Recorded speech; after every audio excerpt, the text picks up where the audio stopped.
کہانی جادوئی پینسل۔ علی ایک ذہین مگر شرارتی لڑکا تھا جو ہمیشہ کچھ نیا کرنے کی کوشش میں رہتا۔ ایک دن اسکول سے واپسی پر اسے ایک پرانی دکان نظر آئی۔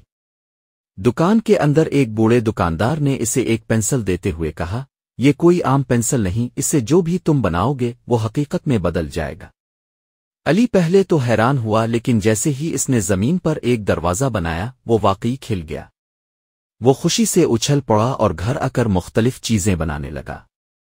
پہلے اس نے چاکلیٹ بنائی، پھر کھلونے اور آخر میں ایک روبوٹ۔ لیکن جب علی نے شرارت میں ایک خوفناک دیو بنایا تو وہ حقیقت میں زندہ ہو گیا۔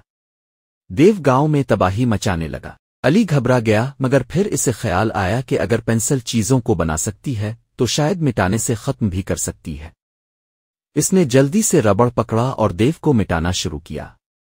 جیسے ہی دیو مکمل طور پر مٹ گیا، گاؤں کے لوگ خوش ہو گئے۔ علی نے سیکھا کہ طاقت کے ساتھ ذمہ داری بھی آتی ہے۔